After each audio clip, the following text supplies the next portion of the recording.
Moi je m'appelle Yann, ça fait maintenant 6 ans que je suis installé en Argentine et ça fait 12 ans que je suis dans le milieu du tourisme.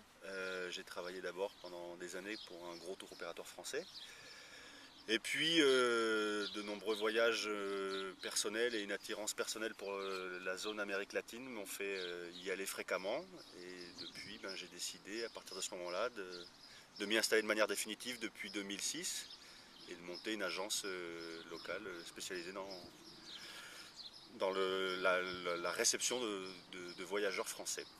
Comment t'es toi à la base, t'as été amené à faire un peu ce métier, c'est la passion du voyage, comment ça s'est un peu... C'est l'envie de voyager, la passion du voyage, le fait que moi j'avais déjà un diplôme de guide pour la montagne et une forte attirance pour la découverte, les cultures, une envie de voyager et puis aussi les chemins de vie personnels qui font que toute ma vie j'ai été amené à voyager et qu'à un moment donné on fait ce qu'on sait faire le mieux et que donc j'ai transformé ma passion en mon travail.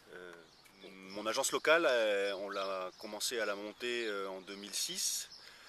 Ça a commencé par une longue phase de recherche et d'apprentissage de l'Argentine, parce que l'Argentine c'est un vaste pays.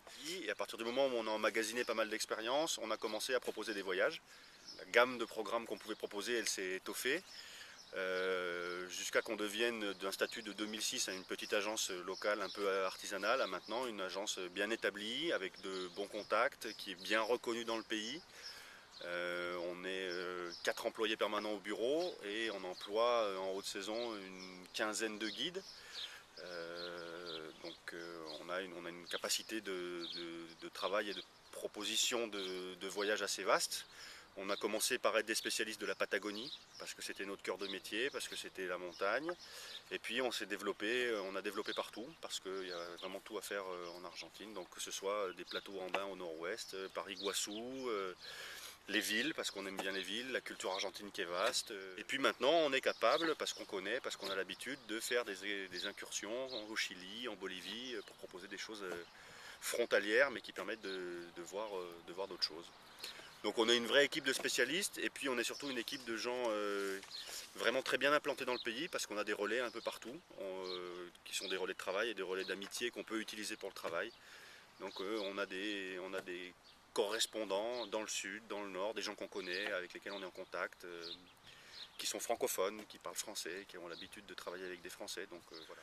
Alors après, dans la réalisation des circuits, quand on fait des circuits sans guide, chez nous, on fournit toujours un roadbook, donc un carnet de voyage très détaillé qui permet aux voyageurs de non seulement savoir ce qu'il va faire dans la journée, mais d'avoir de toutes les infos pratiques. Où manger, pourquoi c'est bien d'aller manger là, qu'est-ce qu'il y a à faire, quels sont les horaires de bus, combien ça va coûter, et pour les prestations qui ne sont pas incluses dans le prix.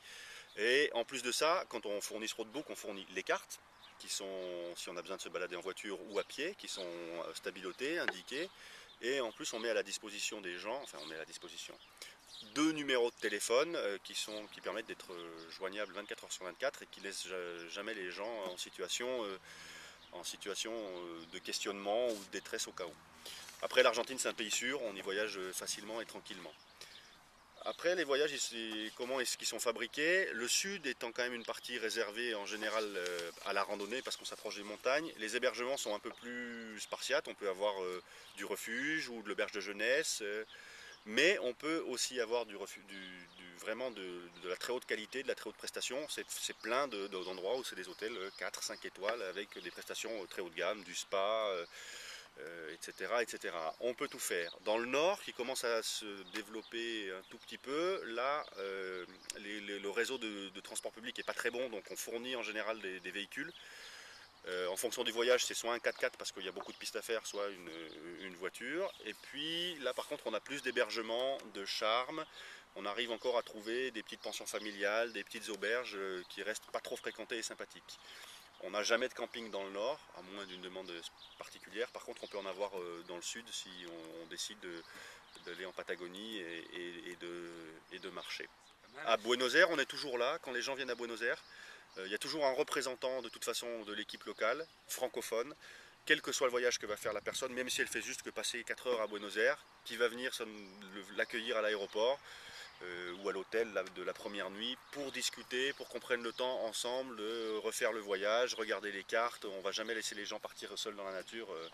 C'est l'avantage de l'Argentine. Comme les gens sont obligés de transiter via Buenos Aires, ils sont obligés de passer pas loin de nos bureaux, donc on va les voir de toute façon pour discuter avec eux de ce qu'ils veulent faire.